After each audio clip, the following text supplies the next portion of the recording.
my dear? There's something you might as well know before these terrible people from the north burst in on us. Well, why did you ask them to stay here? It was in the contract. Contract? I assure you, child, it was no pleasure for me to be forced to sell the story of your great-grandfather's life for common actors to perform before the gaping public. I'm not blaming you, Mama. After all, great-grandfather Britt Conway's memory belongs in a way to all the world. Memory belongs exclusively to this branch of the family. Yes, of course. Is that about great-grandfather? It's his private diary. I didn't know that he... No one but I knows what it contains, and nobody else will know, especially those busybodies from New York.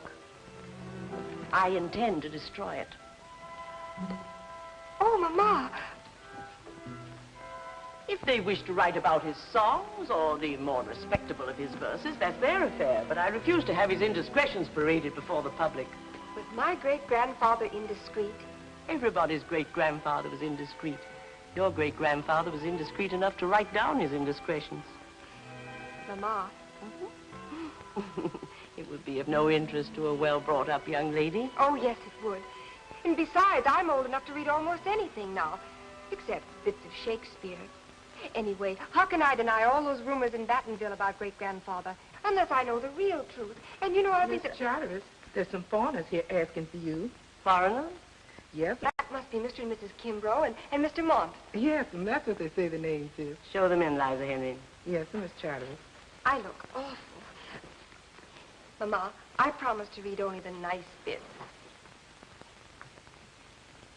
I'll go out this way so I won't run into any of Liza Henry's foreigners. And if we don't find it, there'll be no play. George.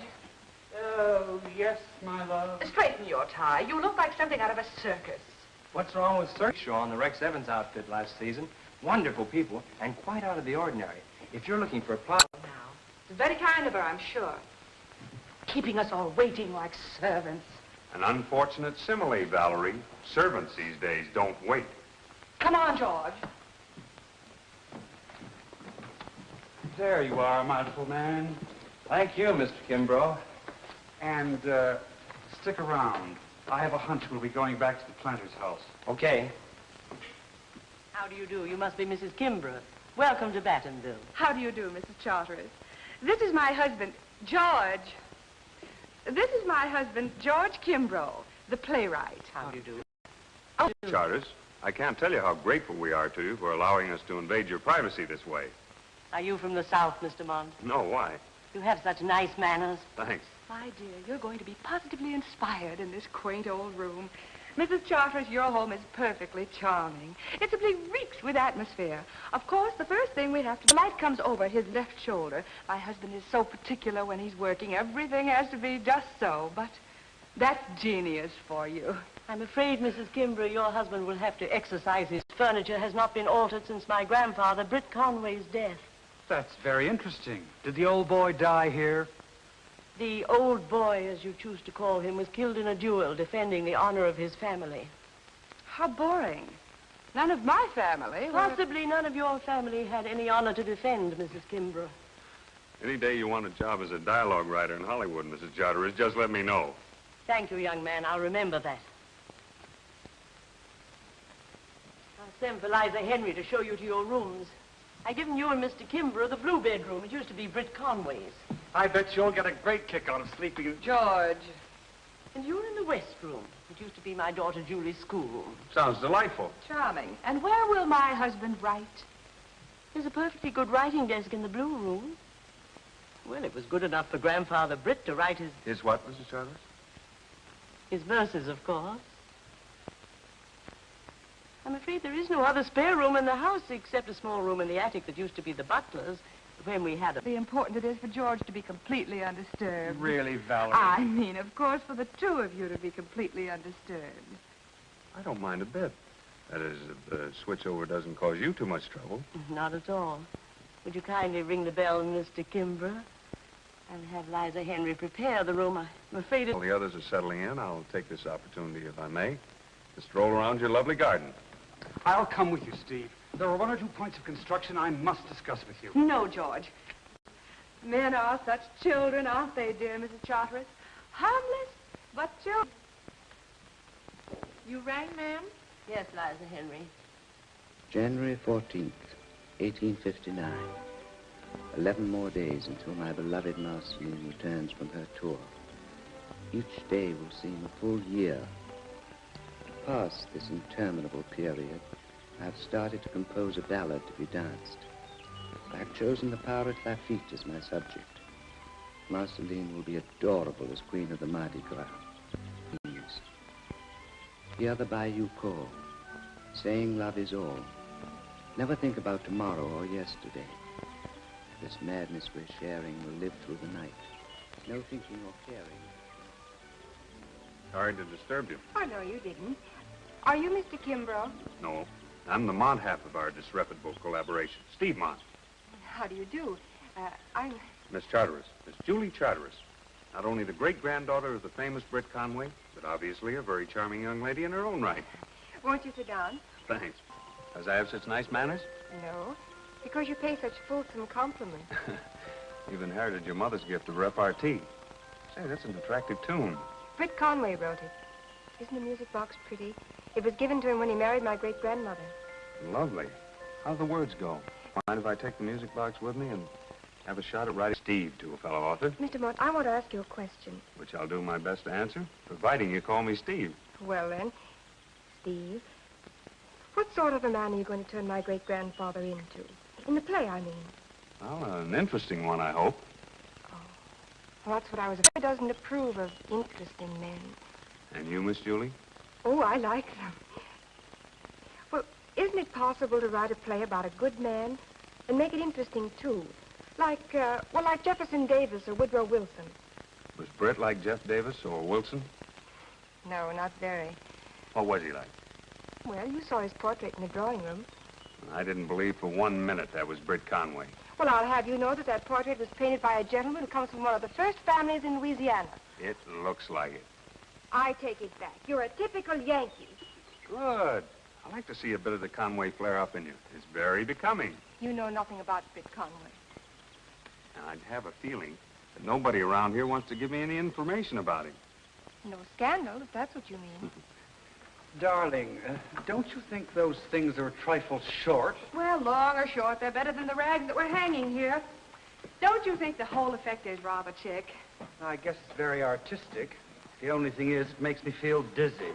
Always the enthusiastic husband. Always give the little woman a pat on the back. If you ever said anything halfway decent to me, I'd fall right on my face on the floor. You love it. This here's Miss Julie's schoolroom. Oh, my goodness. I mean, it was Miss Julie's schoolroom. I feel strong enough. If you're all through with the decorating, ma'am, I have to be getting back to the planter's house. Yes, well, run along, young man. Oh, and, thank you. Thank you very much, Mr. Kimbrough. You know, I've seen... Besides, we hardly move in the same circles, do we? I don't move in circles at all. I come straight to the... Remember the last time, George? Sure, it was yours. And some old dame popped in, thought we were running a fortune-telling parlor. Oh, if that's the kind of humor you brought back from Hollywood, I only hope you won't persuade George to use it in the new play. And certainly not in my role. Talking of that, were you able to get any information out of the old dame? Not a thing, either from the mother or the daughter. What's she like? The daughter, I mean. Oh, all right, I suppose. Not your type at all. What do you mean, not George's type? Well, I mean, not like you. You are George's type, aren't you? Oh. Well, come along, George. If supper's to be at 7, we have to tidy ourselves up. You go ahead, dear, and I'll be along in a minute. There's something about your part in the play that I must discuss with Steve before I forget it. Oh, all right. I'll allow you 5 minutes. Steve, you're not to give George anything to drink. He's given alcohol up completely since you went away to Hollywood, and I'm not going to have that starting again. Where would I have a drink on me to give George? I don't know, but I want you both to remember that we're going to lead normal, healthy, country lives as long as we have to stay in this quaint old morgue. And I haven't got a drink on me. Don't you bother your pretty little head about it. Say, she hasn't anybody, but I draw the line at a reformed drunkard. Just a minute, brother. The gentleman in the audience asked for scotch. And here it is. Very ingenious, Maestro. Anytime you Kimbrough, and he will fix it for you. I can see neither your brains nor your throat have been rusting during my absence. Here's to you. Byron over there is full of gin. No kidding. Have another? Sure will. Now we're getting into the spirit of it. You know, Steve, I really believe that with Shakespeare and Byron to inspire us, we'll positively do the best work we've ever done right here in this very room. You can say that again.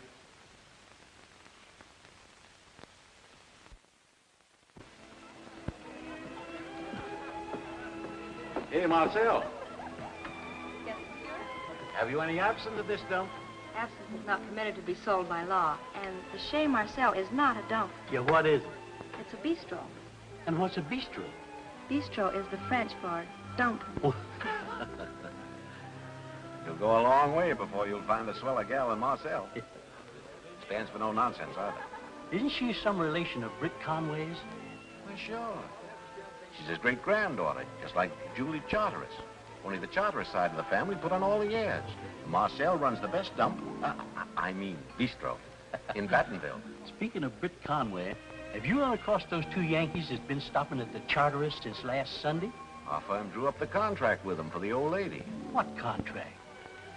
It's supposed to be a secret, but these men are writing a play about Britt, and have paid well for the privilege. Oh, so that's how the long outstanding Charteris accounts have been settled. Mm-hmm. Hey, Marcel, come here, quick. What's the excitement, Pete? Did the planter's house burn down? No, Marcel, but get a load of this.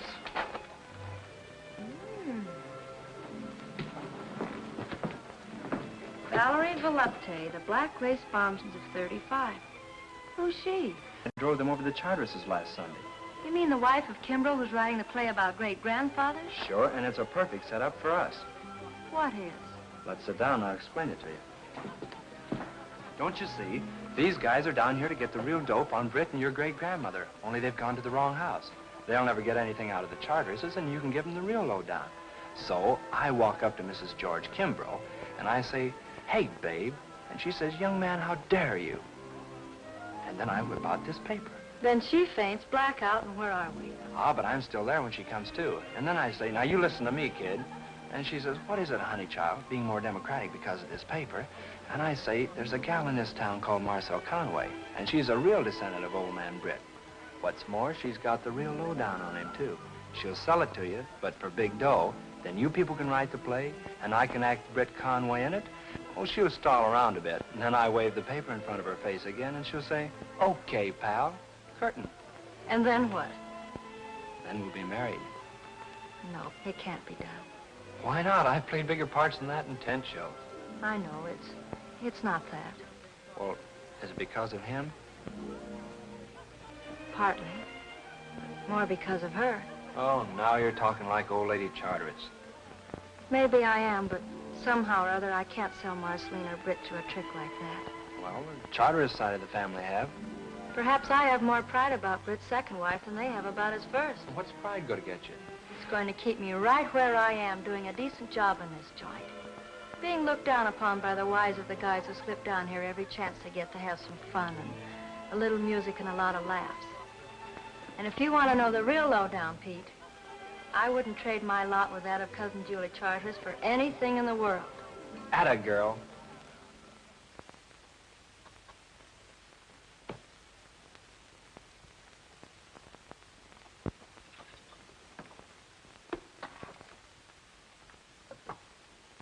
To Britt Conway.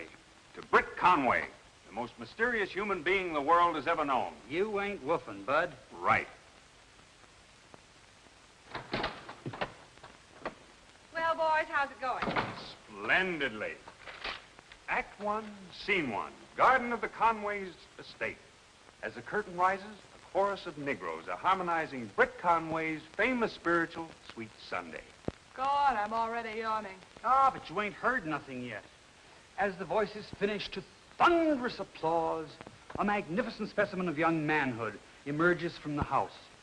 Passing among his faithful servitors, he pats a few children on the head. just to show what side he would have been on in the Civil War had he lived that long. Well, what does he say? That's what we don't know. Oh, great. I must say, that's a fine week's work.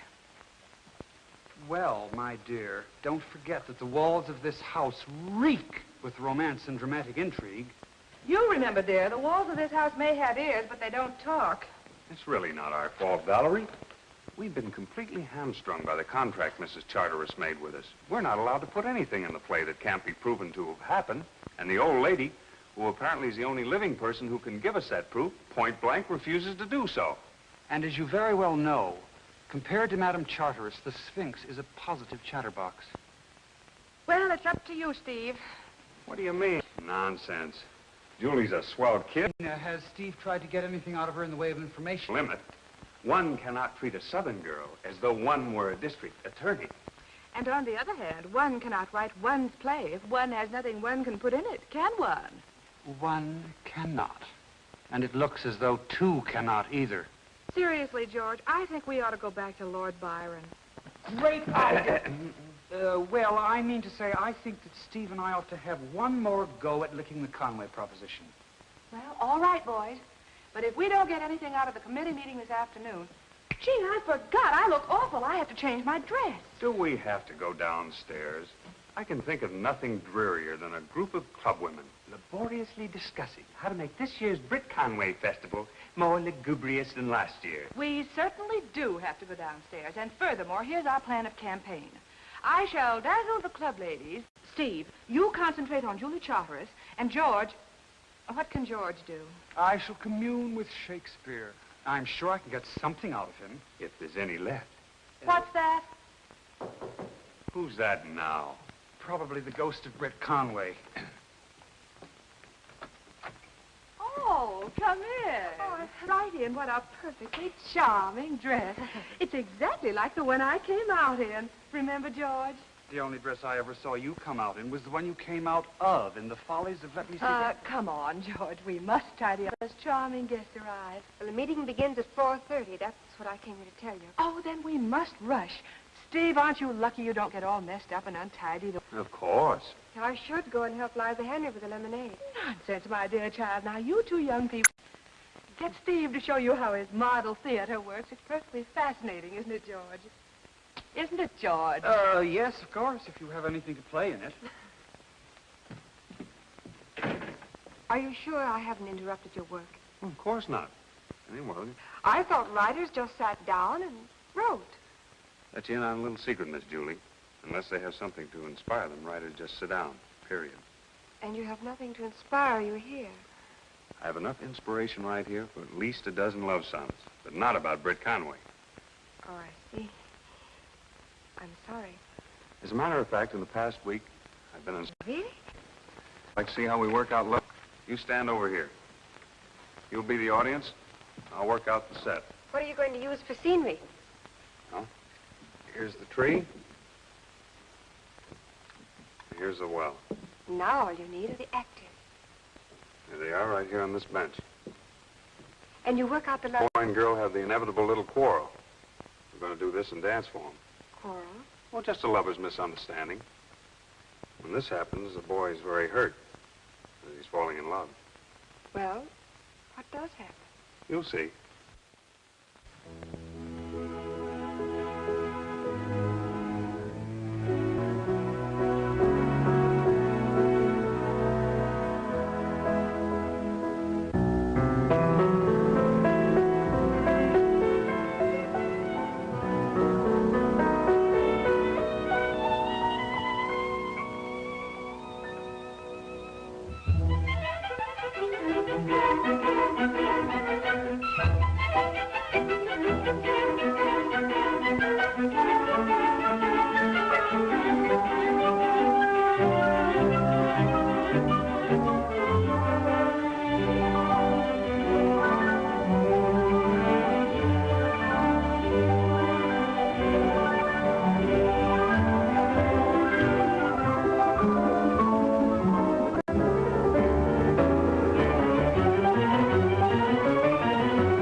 they have to quarrel. Don't lovers always quarrel? I suppose so. But why? Maybe because it's so much fun when they make up.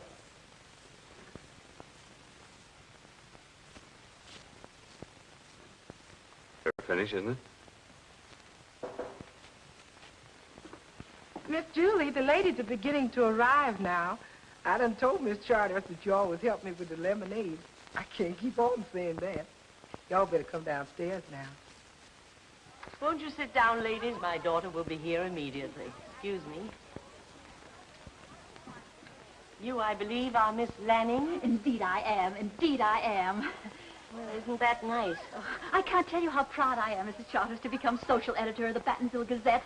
Of course, I realize it's a tremendous responsibility, but I promise you that I intend to make the fame of my column ring throughout the entire South. I'm sure you will. Of course, your predecessor. Whatever she wrote was in the best taste. Oh, indeed it was. And I can't tell you how distressed I was when I heard that Us in Battenville. Oh, there's that darling Miss Pape. Oh. You're late, Julie. I know, Mother. I'm so sorry. Oh, I'd like you to know Stephen Moore. How do you do? He's writing a play about great-grandfather, you know. Excuse me? We're all up.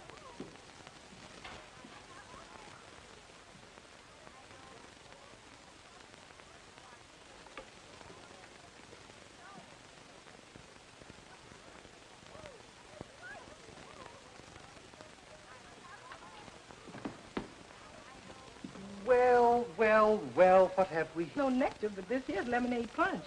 I can smell the lemonade, but where's the punch? Miss Charters, she don't... Right of Mrs. Charteris. Sure ain't no job for just one pair of hands. How right you are. Let me help you. Oh, Miss Charters, wish she would have a righteous fit if she seed any to give help in the help. Well, I tell you what, then. I'll stay in here and mix the punch, just to keep it nice and cool, while you go on out and serve the food. You sure kind, Mr. Kimbrough. We appreciate your help. Heaven helps those who help themselves. And I will pledge with mine. Mr. Mott, at this meeting, we intend to discuss the annual Brit Conway Festival intelligently and soberly. As a girl.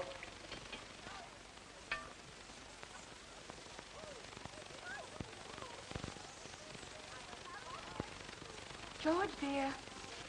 Yes, darling.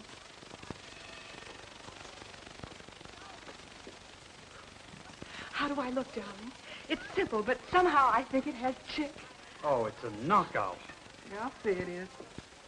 What have you been doing hanging around that punch bowl? Waiting for you, my love, because I wanted to make my entrance with the best-looking woman in the place. Well, if that's intended as a compliment, take a look at what's inside. Get a load of Lady Macbeth. Yes, but Mrs. Charteris has outdone Shakespeare. What do you mean? There were only 3 witches in Macbeth.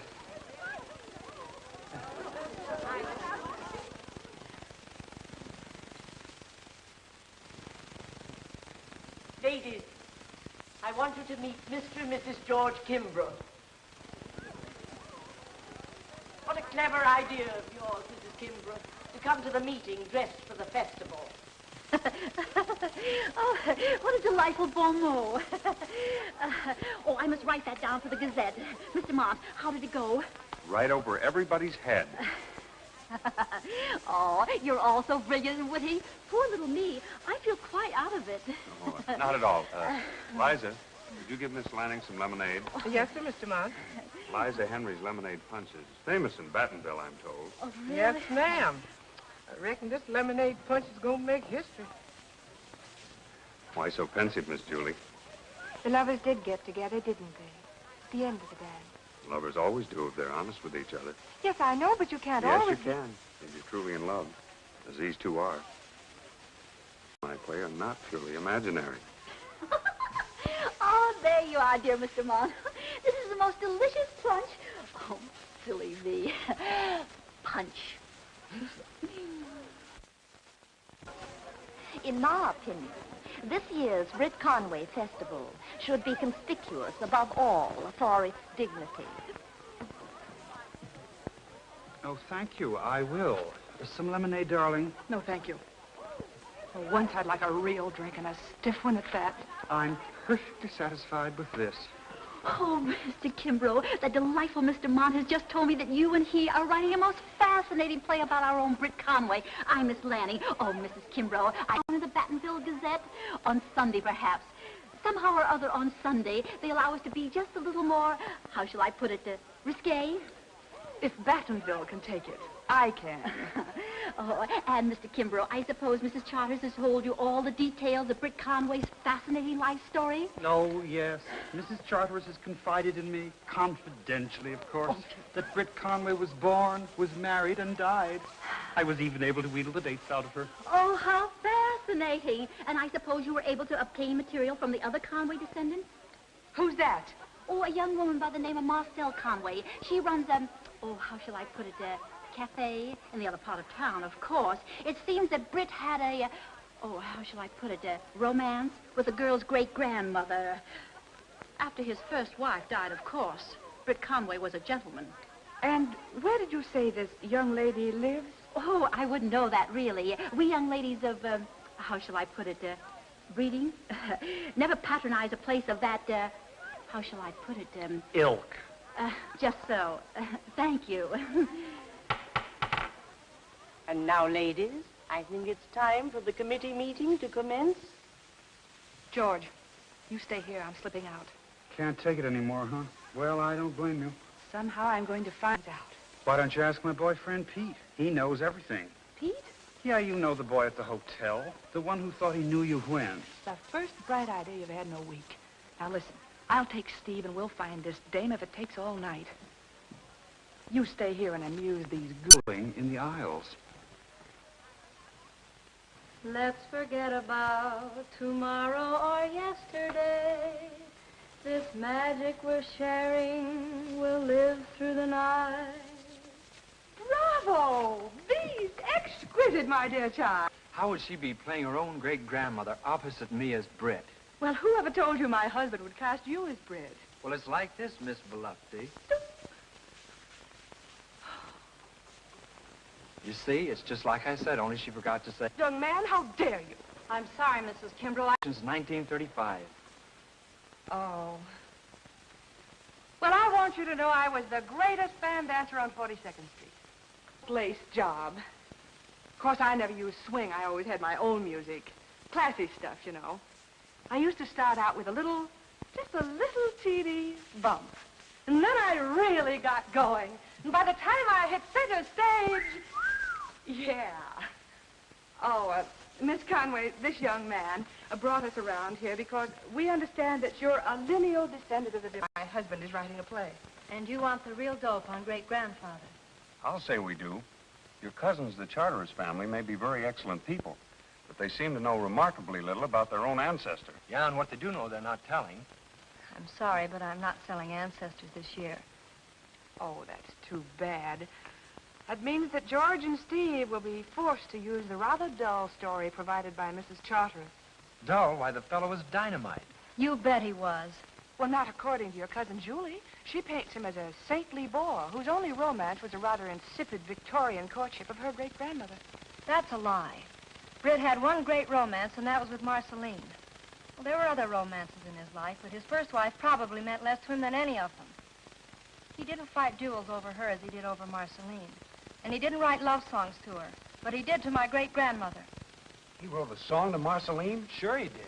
Valerie, this is something else Mrs. Charteris hasn't given us. We don't need her now. Miss Conway, would you... I'm sorry. I wish I could help you. But you can. You have Britt's song. Pete, you mustn't. Now we're getting somewhere. Here it is. You're still a part of my heart. Terrific. Just what we've been looking for. It's perfect for the finale. Britt? I know I can play Britt for you. And in conclusion,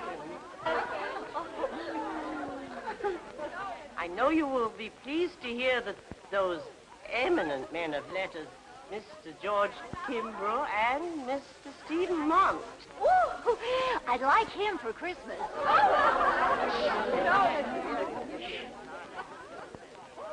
Have kindly consented to supervise this year's Britt Conway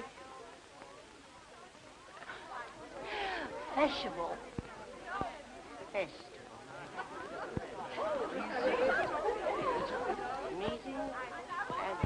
Attention.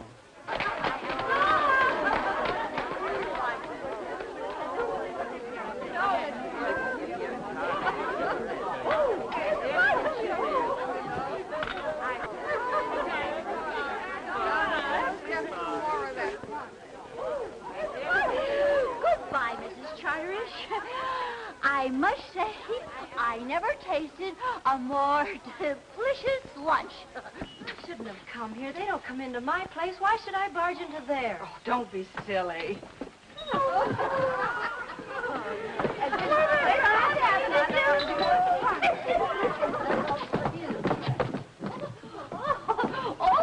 Oh, you're late. The meeting's over. And you should try the lush. Oh, it's the pinches. Oh. Uh-oh. I haven't seen anything like that since I was a bootlegger in Cedar Rapids, Iowa. Well, come on, kid. Only Miss Calhoun. Looks to me like she's gonna be here to Judgment Day. I can't understand what could have gotten into Mother's guest. I can. So can I. What is the meaning of this? How dare you bring this woman into my house? Well, from the looks of your guests, you should be flattered to receive anybody who can still stand up. Introducing the contestants in tonight's main event. On my right, battling Charteris. On my left, Kid Kimbrough. Be quiet, George. This is serious. We found Marcel Conway, a real descendant of Brits. Well, I'm very happy to know you. How do you do? Any luck? She can tell you the true story of Britt Conway. Yeah, and it's a pip. Ain't Mr. Kimbrough, but not in my house. I've no reason to invent a story about Britt Conway and my great-grandmother, and I've no reason to conceal anything. I'm proud of her. And I'll be obliged. Reputable place you run, wherever it is. Mother, please. Mrs. Charteris, can't we sit down and discuss this thing rationally? There's nothing further to discuss. We made a contract with you to tell us everything about Britt Conway. You took our dough and didn't deliver. Naughty, naughty. That doesn't excuse you from bringing an unwelcome guest to my house. Mrs. Charteris is right. Even the lowest joints have the right to refuse service. I'm sorry. If Miss Conway goes, we're going too. That's right. That's your privilege, Mr. Mont. But before you go, may I remind you that by our agreement, you're forbidden to put anything in your play about Britt Conway that cannot be proved in writing. Would it be too much to expect of Southern hospitality to see that our bags are packed and sent to the planter's house, where we shall be taking up residence? Pete? Yeah, I know. You want me to take down all that junk you hung up upstairs. What do you mean, junk? That's priceless batik. Have it your own way, bombshell. Steve, George, Marcel, dear, since none of us are welcome in this house, we'll wait outside until Pete comes downstairs.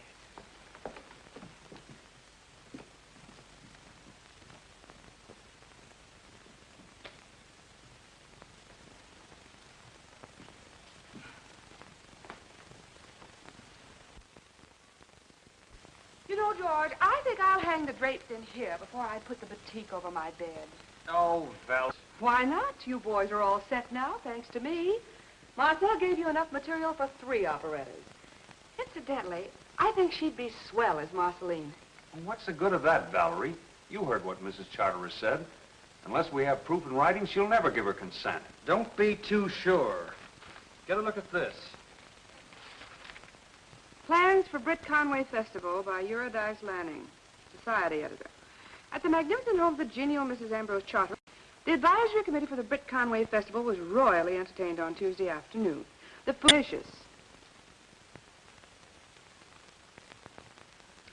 The highlight of a remarkable afternoon was the announcement by our hostess that this year the festival will be supervised by none other than those 2 celebrated Broadway dramatists, Mr. George Kimbrough and Mr. Stephen Mont. What's so wonderful about that? Well, you didn't finish it. The cooperation of the 2 famous authors who are preparing a play on the life of Britt Conway based on the intimate details of his life, as recounted by Mrs. Charteris, guarantees that the festival will be the most successful in the annual series.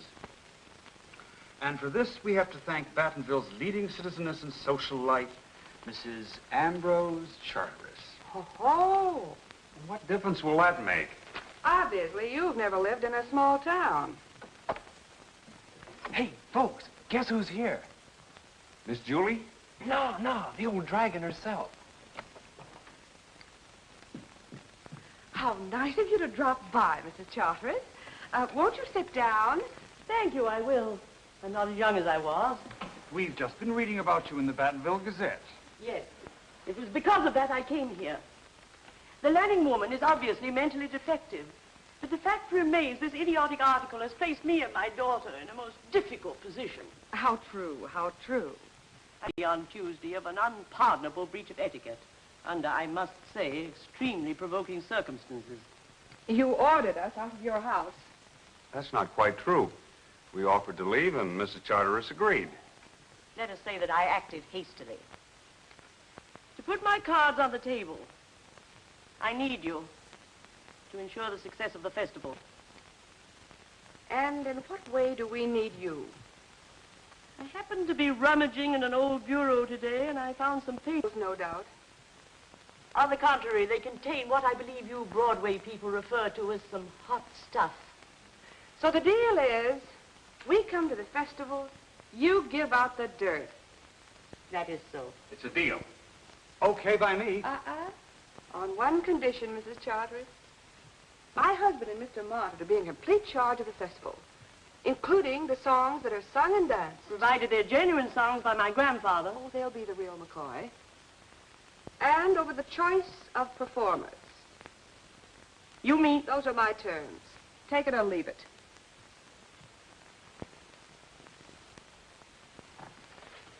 You leave me no alternative. I accept. I can only say this of you, Mrs. Kimbrough. You represent the triumph of mind over manners.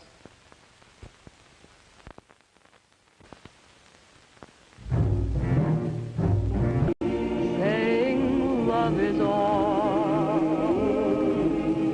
Let's forget about tomorrow or yesterday.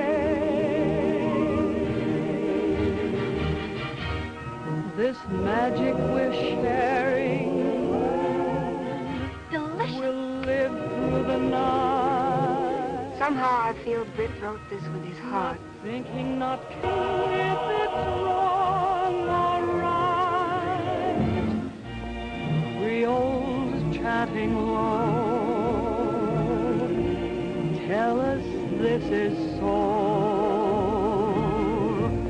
Only fools refuse the spell of the bayou cold.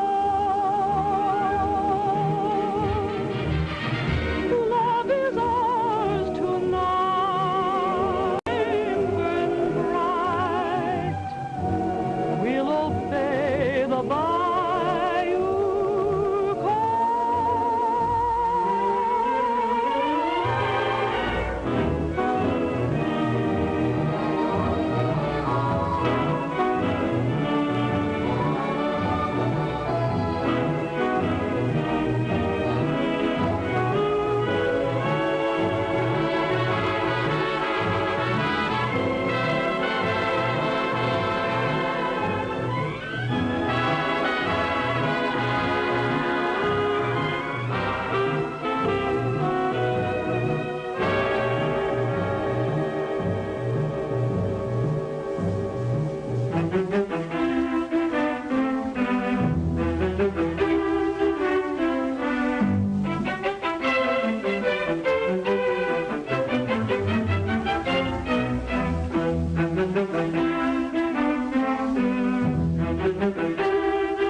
gentlemen.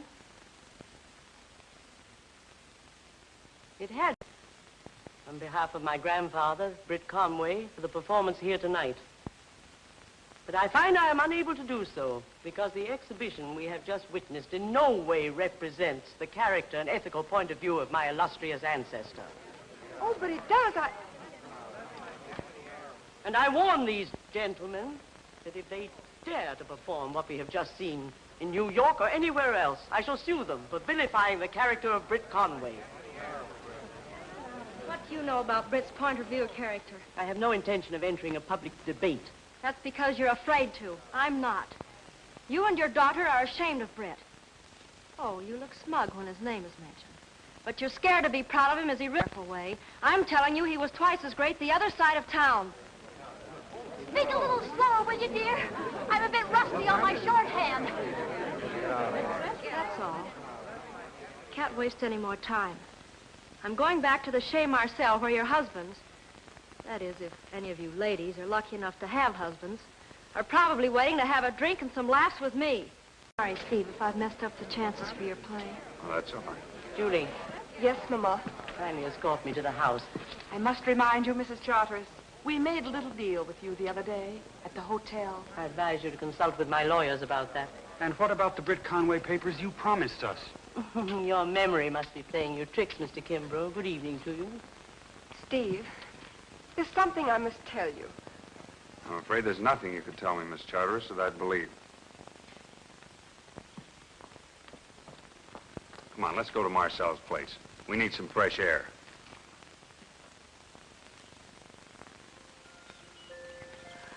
Just walking around and moping, honey, won't do no good. Don't you want to come over and cut for your wish? Might come out.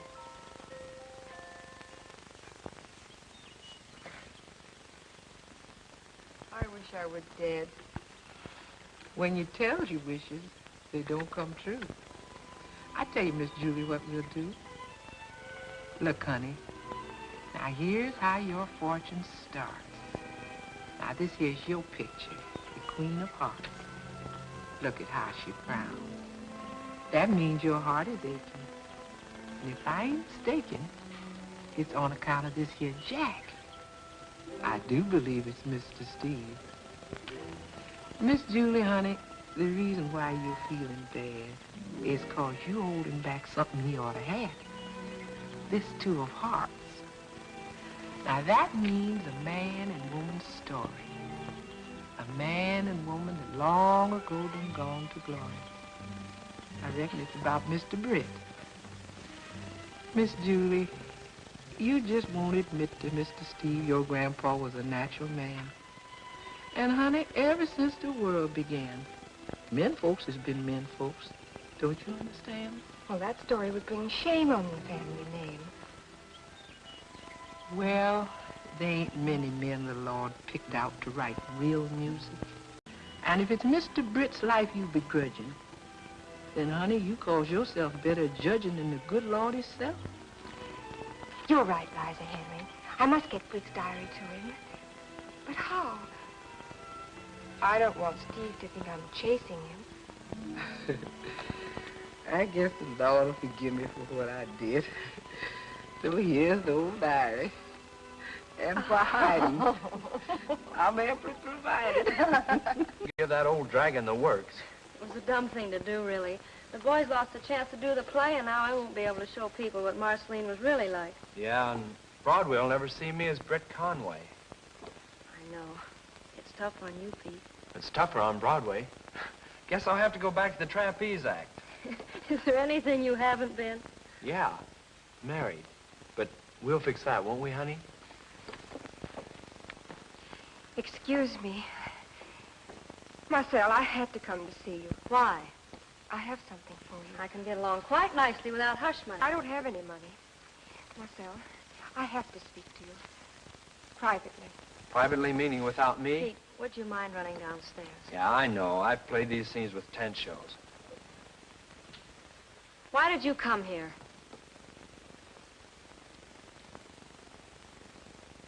I want you to give that to Mr. Mont. This looks... Handwriting's the same. Here's all about the first time he and Marceline met. Why did you bring this to me? Why not to Steve himself? Because, oh, I can't begin to explain, and you wouldn't understand. But please, please promise me one thing, that you'll never, never tell Steve, Mr. Mont, that you got it from me. Will you promise? It's a deal, Cousin Julie.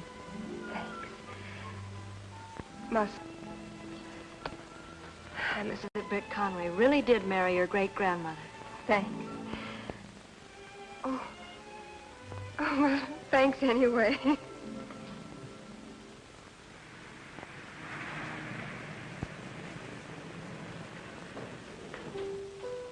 Britt, dear Britt, as I was singing your song, I suddenly realized that it was written not for me, but for Marceline. You can deceive with words, but melody cannot lie. No, Valerie. Try and get a little real feeling into it. You're supposed to be a dame who suddenly discovered that the boy she loves has gone sour on her. It's these ridiculous words you've written. There's no poetry in them. As, for instance? As, for instance, as you were singing your song. Well, what's wrong with that? Except the way you sang it. An artiste does not sing a song. She renders it. I'm right, aren't I, Steve? What? Oh, sorry. Afraid I wasn't paying attention. That's been the trouble ever since we left Battenville. You'll pay attention to nothing, contribute nothing, do nothing except play that one tune that you won't even let us use in the show. Yes, Steve. Why can't I sing that song? You mean render it, Valerie, dear. Sorry, Valerie, but no. The song isn't right for you. It's a song for... For Miss Julie, I suppose. Precious Miss Julie, who did her darndest to keep us from doing this show. If we're going to open Thursday, we'd better get on with the rehearsal. Sorry, George. Haven't been much help to you lately. No, that's all right. Say, by the way, I saw the rest of Marcel's costumes this morning. They're terrific. They should be. It'd be in a heck of a mess if it weren't for Marcel. Now, where were we? Playing songs for Miss Julie. Raving about being your leading lady. Okay. We'll go to your next entrance. Act 2, Scene 3. Go stairs in this set.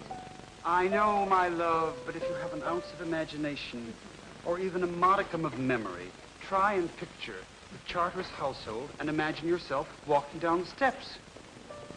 Well, if there's one thing I do know, it's how to walk. All right. Take a split second for the applause, and then walk down quite simply, stage center. Off we go.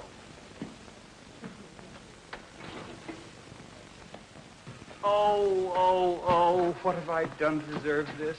You've written a very silly play, and what's wrong anyhow? I said walk, not slither, slide, and squirm all over the place. You're supposed to be a southern lady, not a snake charmer at Coney. Listen, George Kimbrough, and listen good. I did plenty okay with fans and bubbles and doves, and long after your gallant balladeers back in the warehouse, I'll still be waving a fan, see?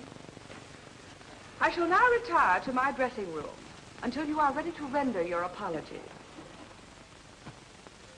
Much as I admire my grandfather's compositions, don't you get a little tired of hearing that same tune all day long? I like it, Mama. Oh, thank you, Liza Henry. We'll come back in a little while and clear the tea things away. Yes, sir. What's the matter, Miss Julie? Ain't my molasses cookies good this time? Oh, they're delicious. I'm just not hungry, that's all. We ain't had enough to keep us fair alive since Mr. Steve left. Why, Julie, there's a letter from your Uncle Horace in New York.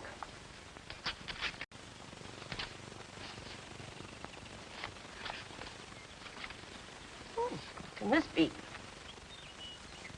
Gallant balladeer, new operetta based on the life of Britt Conway. On Thursday next at the Monarch Theater, Gilbert Wilson will present a new work from the prolific pens of George Kimbrough and Stephen Mont. The story written by Britt Conway himself. This diary was discovered while visiting descendants of the famous Southern balladeer in Battenville, Louisiana. There'll only be one answer to this. Liza Henry must have been bribed for those creatures. That's not true. I took the diary. I gave it. My daughter. Granddaughter. Oh, Mama, I know how you feel. But times are changing. It isn't that people are any less strict in their standards. It's just that they're more human, more understanding. Nonsense. Humanity and understanding are modern words for laxity. Sloppy sentimentality. I presume you've temporarily taken leave of your senses. Until you recover them, go to your room and remain there.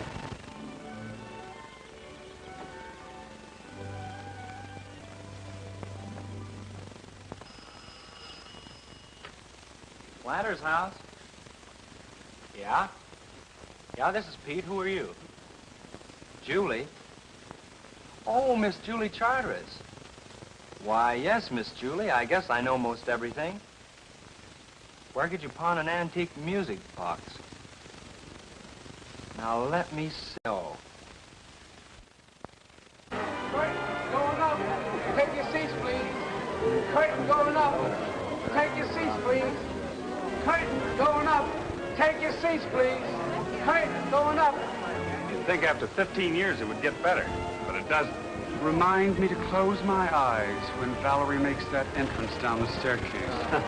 I shall have passed quietly out long before that.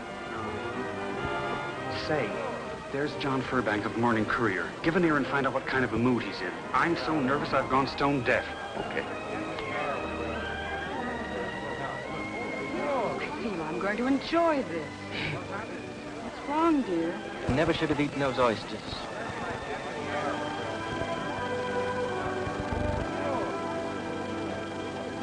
Well,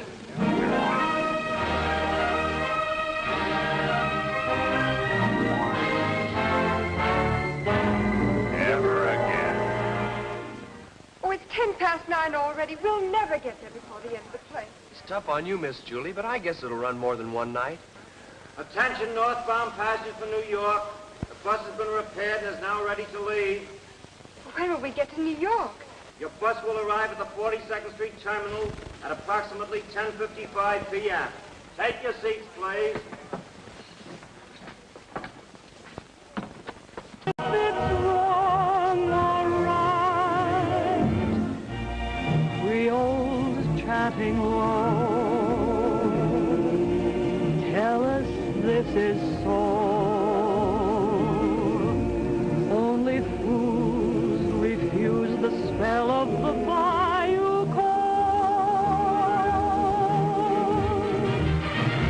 Love is ours tonight. Let its flame burn bright. We'll obey the bayou call.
Just one more scene, we're out of our agony. Do they like it out front? Crazy about it. Crazier about you. I wanted to tell you, Marcel, that if it hadn't been for you, the show never could have gone on at all. I'm good, Steve, but not that good. I meant the diary. If you hadn't found...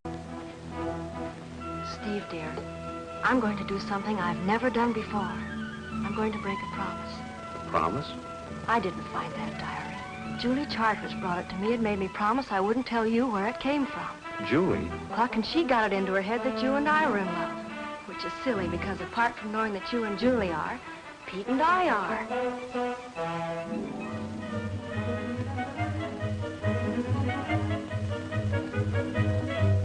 Get ready for the finale, Miss Conway. You got a couple $100 on you, George? Just about. Give it to me. Why? Shh. You people aren't enjoying the show. Get to Battenville right away. You mean before the show is over? Well, Valerie eats too much anyway. Will you keep quiet? I'm very sorry. Say, Steve.